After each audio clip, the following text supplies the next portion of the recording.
প্ৰিয় দৰ্শক, হাইস্কুল আৰু হাই ছেকেণ্ডেৰী টেটৰ বাবে পেডাগজি চিলেবাছৰ পৰা বহুকেইটা প্ৰশ্ন ইতিমধ্যে আমি ডিছকাছ কৰিছোঁ আৰু যোৱা কিছু ভিডিঅ' মই বিশেষকৈ প্ৰাধান্য দিছিলোঁ নতুন শিক্ষানীতি আৰু এই ভিডিঅ'টি হ'ব আজি নতুন শিক্ষানীতিৰ লগত জড়িত অন্তিম ভিডিঅ'।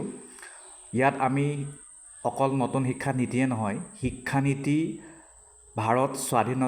ভাৰতে যেতিয়া স্বাধীনতা লাভ কৰিলে ভাৰতবৰ্ষই, তেতিয়াৰ পৰা কি শিক্ষানীতি আহিল তাৰ লগত জড়িত বিশেষ গুৰুত্বপূৰ্ণ কথাসমূহ ডিছকাছ কৰিম।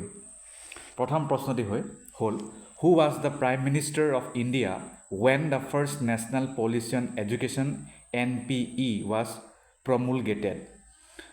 পোনপ্ৰথমবাৰৰ বাবে স্বাধীনতাৰ পিছত ৰাষ্ট্ৰীয় শিক্ষানীতি ভাৰতত আনিছিল, সেইটো কোনজন প্ৰাইম মিনিষ্টাৰৰ শাসনকালত আনিছিল? ৰাজীৱ গান্ধী, ইন্দিৰা গান্ধী, নৰেন্দ্ৰ মোদী, অটল বিহাৰী বাজপেয়ী। শুদ্ধ উত্তৰটো হ'ব Indira Gandhi.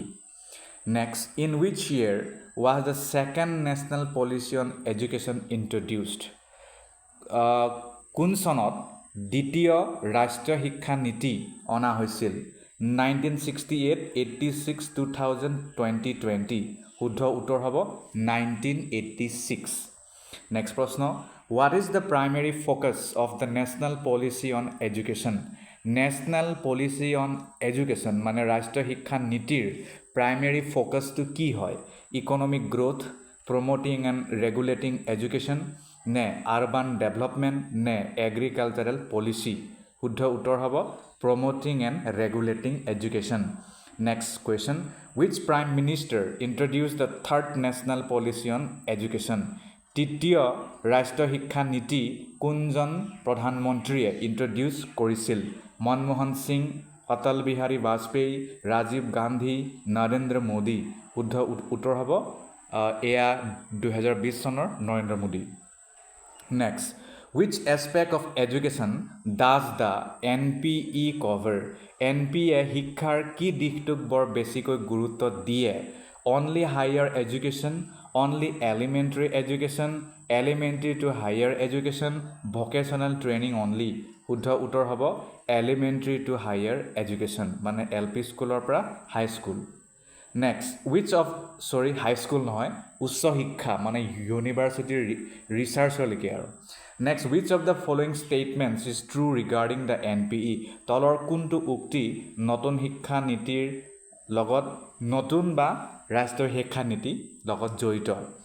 It focuses only in urban education. It was last revised in 2020. It does not address rural education. It was first introduced in 2000. শুদ্ধ উত্তৰ হ'ব it was last revised in 2020. Next, what was the main aim of the first NPE in 1968? প্ৰথম national policy on education 1968ত আনিছিলে, আমি জানো সকলোৱে। ইয়াৰ মুখ্য উদ্দেশ্যটো কি আছিল? To promote vocational education, to nationalize all schools, to provide free and compulsory education, নে টু এষ্টাব্লিছ প্ৰাইভেট ইউনিভাৰ্চিটিজ? শুদ্ধ উত্তৰ হ'ব to provide free and compulsory education. মুক্ত শিক্ষা আৰু বাধ্যতামূলক শিক্ষাত গুৰুত্ব দিছিল। Next, which of the following was a significant change in the national policy on education 2020? এইটো নেশ্যনেল হ'ব, এইটো নিউ হ'ব। NPE 2020ৰ আটাইতকৈ বেলেগ ধৰণৰ যিটো পৰিৱৰ্তন আনিছে বা গুৰুত্বপূৰ্ণ সেয়া কি?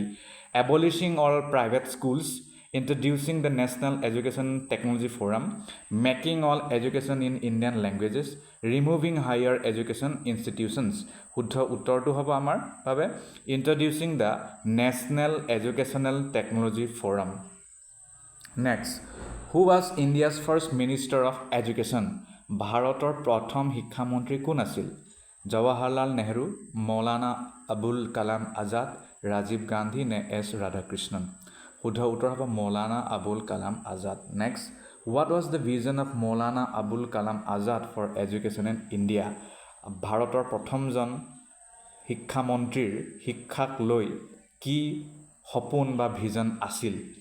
Private educational institutions only, strong central government control with a uniform educational system, decentralized education system নে education only for urban areas শুদ্ধ উত্তৰ হ'ব strong central government control কেন্দ্ৰীয় চৰকাৰে নিয়ন্ত্ৰণত ৰাখিব দকৈ with a uniform educational system আৰু সবতে মানে ইউনিফৰ্ম শিক্ষা ব্যৱস্থাটো হ'ব লাগে next which commission was established by the union government to modernize India's education system in the 1960s তলৰ কোনটো কমিশনক ইউনিয়ন গভৰ্ণমেণ্টে এই দায়িত্ব দিছিল যে ভাৰতীয় শিক্ষা ব্যৱস্থাক আধুনিকীকৰণ কৰিব লাগে 1960 চনত মানে 60ৰ সময়ছোৱাত শুদ্ধ উত্তৰ কি হ'ব university education commission Kothari commission secondary education commission নে অল অফ দ্য এবভ গোটেইকেইটা ইউনিভাৰ্চিটি এডুকেশ্যন কমিশ্যনো হয় কোঠাৰী কমিশ্যনো হয় সেকেন্ডাৰী এডুকেশ্যন কমিশ্যনো হয় এয়া চাগে আপোনালোকে জানে next what significant educational institution did the Nehru government help establish Nehru গভৰ্ণমেণ্টে তলৰ কোনটো গুৰুত্বপূৰ্ণ শিক্ষানুষ্ঠানৰ আৰম্ভণি কৰিছিল Indian Institute of Technology IITs National Council of Educational Research and Training NCERT National Board of Education নে Central Institute of Education শুদ্ধ উত্তৰ হ'ব Indian Institute of Technology IIT এটো নেহেৰু চৰকাৰ সময়ত কৰা Next what year was the National Council of Educational Research and Training NCERT established NCERT কেতিয়া establish কৰা হয় 1948 52 61 নে 66 শুদ্ধ উত্তৰ হ'ব 1961 Next which resolution was adopted by Jawaharlal Nehru's government to promote scientific education তলৰ কোনটো resolution গভৰ্ণমেণ্টে লৈছিল নেহেৰু কালত যাতে আমাৰ বৈজ্ঞানিক যেটো শিক্ষা তাক প্ৰমোট কৰিব পাৰে Resolution on Education Reform, Resolution on Scientific Policy, National Policy on Education, নে Resolution on Vocational Education. শুদ্ধ উত্তৰ হ'ব Resolution on Scientific Policy. তাৰ ওপৰত What was the primary role of the University Grants Commission? UGCৰ মুখ্য ভূমিকাটো কি আছিল? To promote vocational education, to provide grants to universities and colleges, to establish new universities, to implement primary education policies শুদ্ধ উত্তৰ হ'ব to provide grants to universities and colleges next what was one of the main focuses of the educational commissions established after independence শিক্ষা commission শিক্ষাৰ লগত জড়িত commission বিভিন্ন চৰকাৰে আনিছিল স্বাধীনতাৰ পিছত তাৰ মেইন ফোকাসটো কি আছিল to abolish all forms of traditional education, to promote education in rural areas only, to address the problems of illiteracy in both rural and urban India, to privatize all educational institutions. শুদ্ধ উত্তৰ হ'ব to address the problems of illiteracy in both rural and urban areas. Town আৰু চহৰ দুয়োটা জেগাতেই বহুত সমস্যা আছিল illiteracy তাক হেতু ঠিক কৰা Okay, গতিকে ইয়াতেই আমাৰ বহুকেইটা প্ৰশ্ন হ'ল আৰু কেইটামান আছে Which Prime Minister announced the first national policy on education in 1968? কোনজন Prime Minister 1968ত National Policy on Education আনিছিল? ৰাজীৱ গান্ধী, ইন্দিৰা গান্ধী, জৱাহৰলাল নেহেৰু, অটল বিহাৰী বাজপেয়ী এটো আমি কৰিছিলো Indira Gandhi What was the primary aim of the NP in 1968? 1968 NPৰ মুখ্য গোলটো কি আছিল ডাইৰেক্ট উত্তৰলৈ যাম to achieve national integration and greater cultural and economic development যাতে national integration achieve কৰিব পাৰে আৰু greater cultural আৰু economic development হয় Next প্ৰশ্ন According to NP 1968 what age group was mandated to receive compulsory education 1968ৰ শিক্ষানীতিৰ মতে তলৰ কোনটো এজ গ্ৰুপক বাধ্যতামূলক কৰিছিল যে এই সকলে শিক্ষা কিন্তু বাধ্যতামূলকভাৱে ল'বই লাগিব up to age of 10 12 14 16 up to the age of 14 14 বছৰলৈকে Next what was three language formula proposed in the NPE 1968 নতুন শিক্ষানীতি 2020 ত 3 language formula কথা কৈছে কিন্তু এয়া 1968 ৰ পৰাই অহা এটো মানে এতিয়াৰ কথা নহয় গতিকে ইয়াৰ মানেনো কি Hindi Urdu and English the official state language and Hindi Sanskrit Tamil and English Hindi Bengali and Punjabi শুদ্ধ উত্তৰ English the official state language and Hindi Next, why was language education emphasized in the NP in 1968? NP 1968 ভাষা শিক্ষা কিয় গুৰুত্ব দিছিল to increase the number of English speakers, to bridge the gap between the intelligentsia and the masses, to promote regional languages only, to replace Hindi with English. শুদ্ধ উত্তৰ হ'ব to bridge the gap between the intelligentsia and the masses যাতে intelligentsia আৰু mass ইয়াৰ মাজত গেপটো কমাব পাৰে ইণ্টেলিজেন্সিয়া মানে যিসকল অলপ শিক্ষিত যাৰ অলপ নলেজ আছে মাছ মানে সাধাৰণ জনতা next what did the NP in 1968 propose regarding education spending NP in 1968 বাজেটৰ কিমান পইচা শিক্ষাত দিব লাগে বুলি কৈছে it should decrease to 3% of national income it should remain the same as before it should increase to 6% of national income it should be focused solely on higher education it should increase to 6% of national income বুলি কৈছে খুব কম 6% হে বহুত কম যদি আমি আমাৰ বাজেটৰ যদি more than 20% ব্যৱহাৰ কৰি দিওঁ আমাৰ শিক্ষা ব্যৱস্থাত কিন্তু বহুতখিনি চেঞ্জ আহি যাব যে ডেভেলপ কাউণ্ট্ৰিবোৰেতো বহুত ইউজ কৰে 20-30 তেনেকুৱা তেওঁলোকৰ বাৰু next what controversial language policy was supported by the NP in 1968 NP 1968 তলৰ কোনো controversial language policy support কৰিছিল abolishing all regional languages encouraging the uniform use of Hindi as a national language, making English the sole medium of instruction, promoting the exclusive use of Sanskrit. শুদ্ধ উত্তৰ হ'ব encouraging the uniform use of Hindi as a national language. হিন্দীক ৰাষ্ট্ৰীয় ভাষা হিচাপে ল'ব দিছিলে কিন্তু মানুহে নল'লে সেইটো Next, which ancient language was emphasized in the NP 1968 as part of India's culture and heritage? তলৰ কোনটো পুৰণি ভাষাক ভাৰত মানে ভাৰতৰ কালচাৰ আৰু হেৰিটেজৰ পাৰ্ট বুলি ইয়াক গুৰুত্ব দিব দিছিলে NP 1968 তামিল বেংগালী সংস্কৃত উৰ্দু সংস্কৃত শুদ্ধ উত্তৰ which prime minister introduced the national policy on education in 1986 1986 or NPE কোনে আনিছিল ইন্দিৰা গান্ধী ৰাজীৱ গান্ধী অটল বিহাৰী বাজপেয়ী মনমোহন সিং এয়া আনিছিলে ৰাজীৱ গান্ধীয়ে বহুতখিনি কাম কৰিছিলে খালি তেওঁ অকাল মৃত্যু হ'ল তেওঁ কম্পিউটাৰ যিটো ৰিভলিউচন তেওঁৰ দ্বাৰাই আহা বুলি কয় ভাৰতবৰ্ষত next what was the key focus of the NP in 1986 or key focus to কি আছিল মানে মেইন হেডৰ ফোকাসটো কি আছিলে promoting only technical education removal of disparities and equalizing educational opportunities abolishing all forms of public education establishing exclusive schools for the elite শুদ্ধ উত্তৰ হ'ব removal of disparities and equalizing educational opportunities বুজি পালে disparities মানে যাতে ভেদভাৱ নহয় equal হয় সবে হেতু আৰু next which group were specifically targeted for educational opportunities in the NP 1986 NP 1986 তলৰ কোনটো educational opportunity মানে লবৰ বাবে specifically target কৰা হৈছিল only urban students women scheduled tribes ST and scheduled caste SC foreign students only economically advantaged groups শুদ্ধ উত্তৰ women scheduled tribes ST and scheduled caste SC next what initiative was launched to promote primary education in the NP in 1986 or যেটো নতুন মানে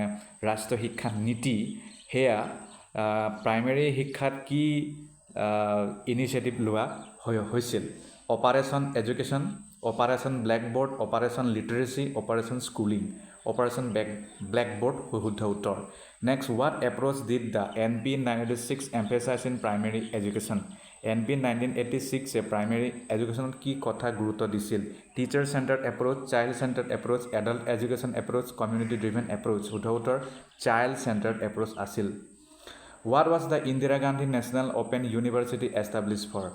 Indira Gandhi National Open University মানে IGNOU কিয় establish কৰা হ'ল? Promoting technical education only, expanding the open university system, focusing solely on primary education, providing scholarship only. শুদ্ধ উত্তৰ expanding the open university system. Next, what model was proposed in the NP 1986 to promote grassroots development? একেবাৰে তলৰ লেভেলত যাতে শিক্ষাৰ develop হয় তাৰ বাবে NP 1986 কি প্ৰপ'জ কৰিছিল urban university model rural university model international university model নে চেণ্ট্ৰেল ইউনিভাৰ্চিটি মডেল এইটো হ'ব rural university model Next, what was the expected education expenditure as a percentage of GDP according to NP 1986?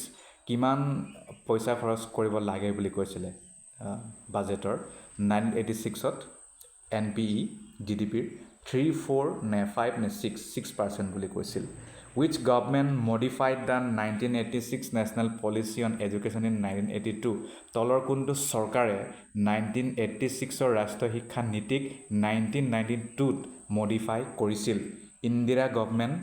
Indira Gandhi government Rajiv Gandhi government PV Narasimha Rao government Manmohan Singh government উত্তৰ PV Narasimha Rao government আছিল Next, what significant action was proposed in the program of action POA?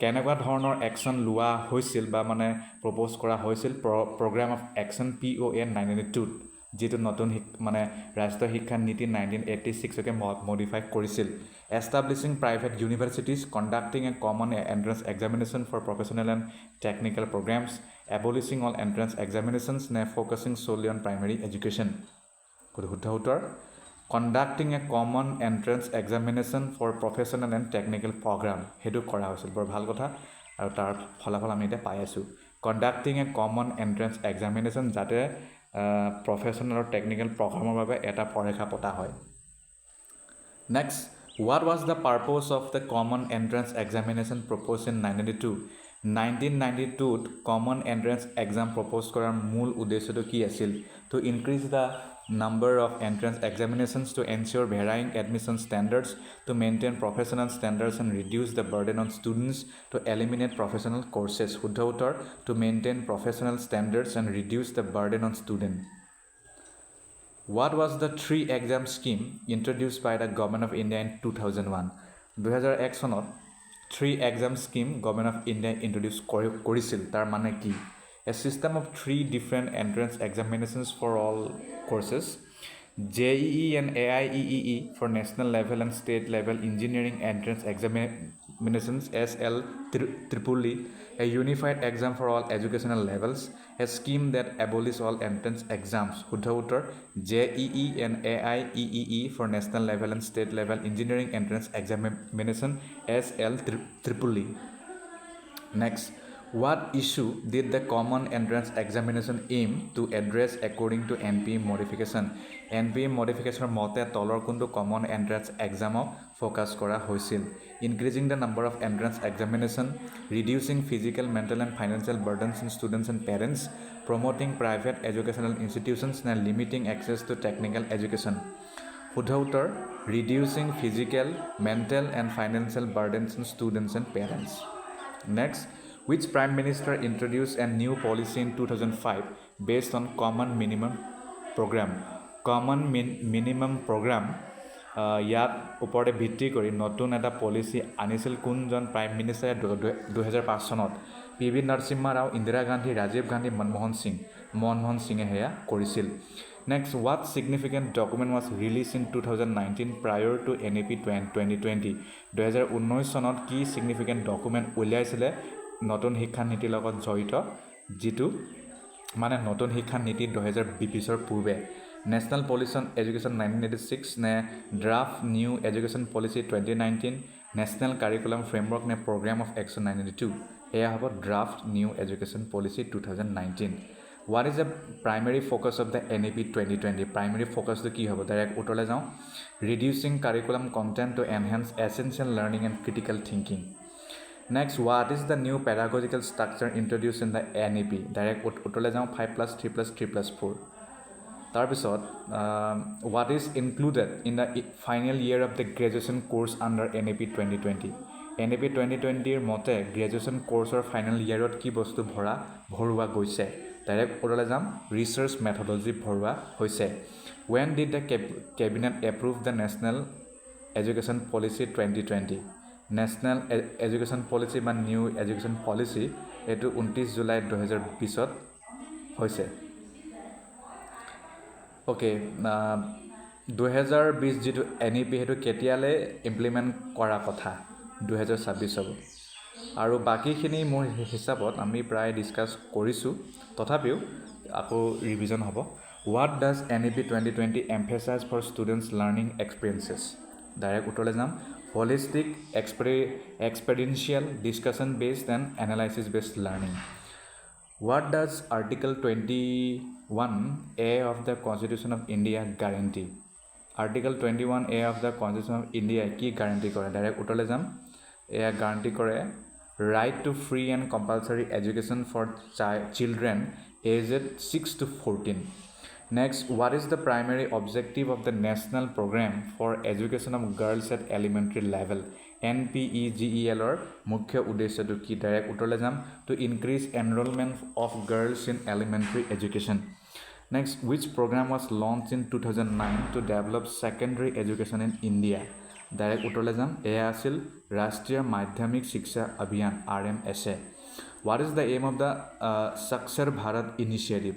Sakshar Bharat initiative-ৰ মুখ্য উদ্দেশ্য কি আছিল direct উত্তৰলৈ যাম to create a literate society through various programs for non-literate and neo-literate individuals aged 15 and above. Next प्रश्न what does राष्ट्रीय उच्चतर शिक्षा अभियान RUSHA focus on? Development of primary education, development of higher education, adult education and early childhood education, development of higher education শুদ্ধ উত্তৰ What is the objective of the Samagra Shiksha Abhiyan? Samagra Shiksha Abhiyan SSR মূল উদ্দেশ্যটো কি direct উত্তৰলৈ যাওঁ To ensure equitable learning outcomes in school education. When was the district primary education program DPEP launched? কেতিয়া launch কৰা হৈছিল 92, 94, 96, 98, 94ত What is the purpose of the Anusandhan National Research Foundation Act? Anusandhan National Research Foundation Act 2020 মূল উদ্দেশ্যটো কি direct উত্তৰলৈ যাওঁ To regulate research and development and align with the national education policy. ধন্যবাদ